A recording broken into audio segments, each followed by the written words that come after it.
Following 3 days of zero trading, Samsung Electronics has returned to the nation's main bourse. This comes after the tech titan's decision in January to do a stock split.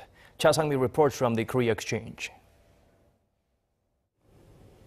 It was day one of Samsung Electronics shares being back on the market after the company split its stocks 50-1. Despite the high expectations, Samsung's share prices fell by over 2%, pulling down the benchmark KOSPI. Some experts say this is probably temporary.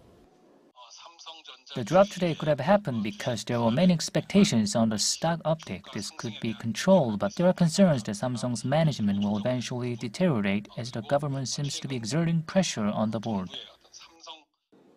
Whereas financial analysts say the fall on the first day is more relevant to the company's fundamentals and not necessarily the result of the stock split event. Korea's tech giant announced a 50-1 stock split in January, saying the decision would make investing in the company more accessible and provide dividends to a wider range of investors. Some analysts say Samsung's move will drive the stock price to re-rate the Korean stock market, given the fact that local investors will be much easier to access Samsung shares, which take up over 30% of Korea's stock exchange.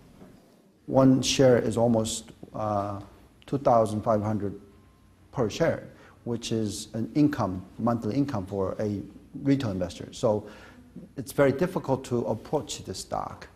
So stock split will make a lot of local investors to be more in tune to invest into Samsung. Yet some economists say, while it's almost no-brainer that for the next few days Samsung stock prices will shoot up, the impact is rather worrisome for the nation's stock market in the long run.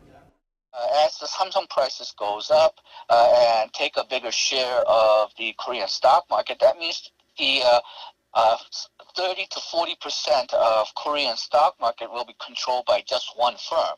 So whenever Samsung has a bad turn, it'll make the entire Korean stock market unattractive. The economist warned Samsung Electronics' strategy could possibly distort the market and allow one firm to wield too much influence over the entire market. Cha Sang-mi, Arirang News.